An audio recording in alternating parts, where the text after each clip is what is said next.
Semua ya berarti. Iya. Oke, selanjutnya hari ini siapa yang sudah sarapan? Aku. Sarapannya apa nih? Roti. Nggak makan nasi? Enggak. Kenapa nggak makan nasi? Karena suka roti. Oke, yang belum sarapan siapa? Aku. Tapi tetap semangat ya untuk belajar pada pagi hari ini. Nah, untuk menambah semangat, Ibu ada satu tepuk namanya itu tepuk selamat pagi. Ada yang sudah tahu? Belum.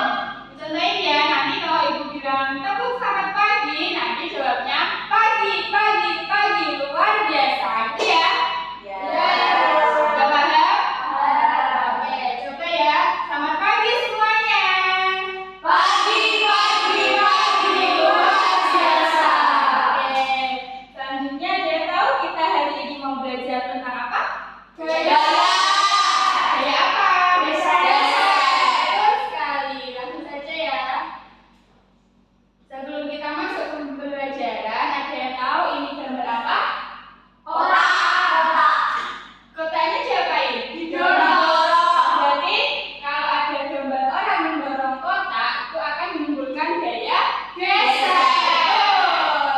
Nah, sebelum masuk ke pembelajaran, Ibu akan menyampaikan CP dan tujuan terhadap pembelajaran pagi hari ini. Untuk CP-nya yaitu peserta didik mendeskripsikan jenis-jenis gaya dan manfaatnya dalam kehidupan sehari-hari. Untuk tujuan pembelajaran yang pertama yaitu ada peserta didik mampu mengidentifikasi konsep gaya geser. Terus selanjutnya peserta didik mampu mencontohkan gaya geser yang baik dan benar. Yang ketiga, peserta didik mampu mengklasifikasikan faktor-faktor yang mempengaruhi besarnya gaya geser. Dan tujuan yang terakhir yaitu peserta didik mampu mengaitkan gaya geser dengan kehidupan sehari-hari dengan baik.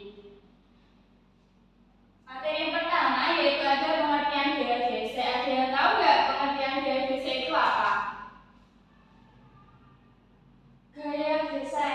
Aku, Bu. Ya, tahu ya apa?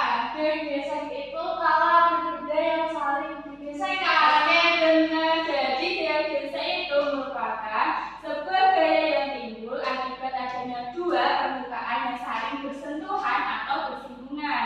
Gaya geser itu merupakan gaya yang berlawanan dengan arah gerak benda. Gaya geser terjadi karena mendapat sentuhan benda dengan bidang lintasan akan membuat gesekan antar keduanya. Saat benda akan mulai bergerak hingga benda akan bergerak. Terus selanjutnya ada faktor yang mempengaruhi gaya geser. Yang pertama itu ada permukaan benda. Nah, semakin kasar permukaan benda itu gaya geser yang ditimbulkan itu akan semakin besar. Kalau permukaannya itu semakin halus, maka gaya geser yang ditimbulkan itu akan semakin kecil. Terus faktor yang kedua yaitu ada tekanan. Tekanan yang lebih tinggi di antara dua permukaan benda akan menghasilkan gaya geser yang lebih besar. Nah, di sini tuh sering orang menganggap bahwa semakin besar massa benda itu akan menimbulkan gaya geser yang semakin besar. Padahal yang mempengaruhi besar kecilnya gaya geser yaitu permukaan benda. Semakin kasar permukaan benda, maka gaya geser yang ditimbulkan itu akan semakin besar.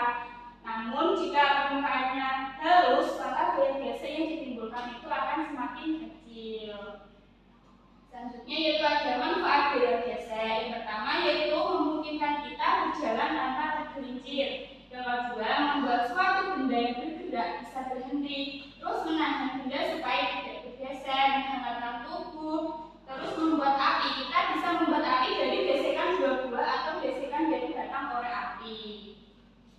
Nah, selanjutnya kita akan mempraktikkan terkait dengan gaya geser. Di sini Ibu akan membagikan LKPD yang nanti akan dikerjakan oleh masing-masing kelompok. Nanti Ibu bagi menjadi dua kelompok ya, kelompok 1 dan kelompok 2. Ya,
di meja ini. Nanti bergantian. Terus ada satu kelompok yang maju untuk mempresentasikan hasil dari praktek tersebut.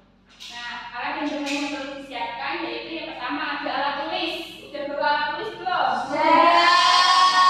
Itu ada 2 lembar kardus, yang satu diberi dilapisi kertas HVS. Terus ada 1 buah kotak, 2 keping uang logam. Terus ada double tip yang sudah disiapkan. Nah, prosedurnya yaitu yang pertama siapkan alat dan bahan yang diperlukan. Yang kedua, menempelkan kertas HVS pada salah satu kardus menggunakan double tip. Terus yang ketiga, letakkan kedua lembar kardus tersebut dengan posisi miring pada kotak yang sudah dipersiapkan. Selanjutnya, letakkan kedua uang logam pada masing-masing puncak kardus. Terus lepaskan kedua uang logam tersebut secara bersamaan. Selanjutnya, amati yang terjadi dan catatlah hasil dari pengamatan yang telah kalian lakukan. Sudah paham? Paham. Langsung praktik saja ya.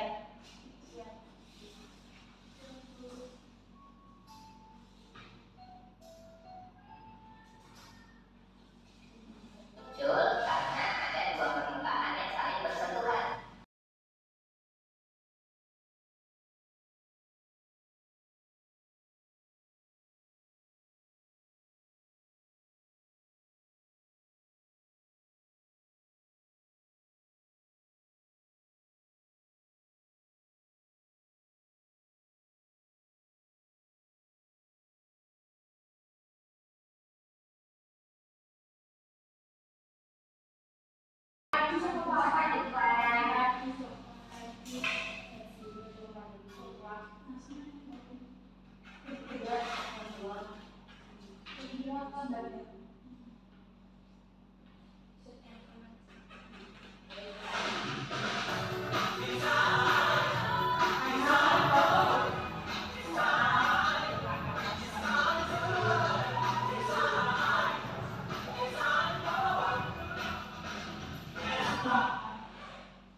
menunjukkan pada papan kardus putih itu akan bergerak lebih cepat karena permukaannya halus. Seperti itu berdasarkan dari praktek kelompok.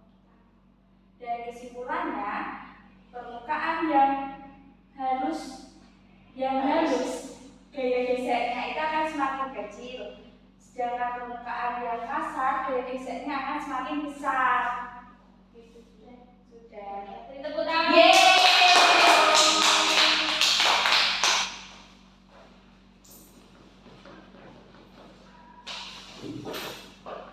Kelompok 2 apakah hasilnya sama kelompok 1? Sama persisku. Jadi benar ya. Dari hologram yang diluncurkan tadi itu lebih cepat meluncur dari yang permukaan halus dibandingkan dengan permukaan kasar. Karena kalau semakin kasar permukaan benda itu gaya gesek yang ditimbulkan akan semakin besar dan memperlambat gerak benda. Sampai di sini ada yang mau ditanyakan lagi terkait gaya gesek? Kalau ada yang belum paham bisa ditanyakan. Saya Bu, jadi kalau mendorong meja di lantai yang kasar itu lebih sulit ya Bu daripada Iya, soalnya kan permukaannya kasar dan itu akan memperlambat gaya gesek gitu. Ada yang mau tanya lagi? sudah Bu. Kalau nggak ada, itu akan memberikan kesimpulan dari pembelajaran kita pada pagi hari ini. Yang pertama yaitu ada pengertian gaya gesek. Gaya gesek merupakan sebuah gaya yang timbul karena adanya dua permukaan benda yang saling bersinggungan atau bersentuhan. Terus gaya gesek merupakan gaya yang berlawanan dari arah gerak benda. Salah satu faktor yang mempengaruhi besarnya gaya gesek merupakan permukaan benda. Semakin kasar permukaan benda, maka semakin besar gaya gesek yang ditimbulkan dan sebaliknya. Tadi kan sudah pada paham semua. Sekarang gantian itu yang bertanya kepada kalian. Nanti kalau ada yang bisa menjawab,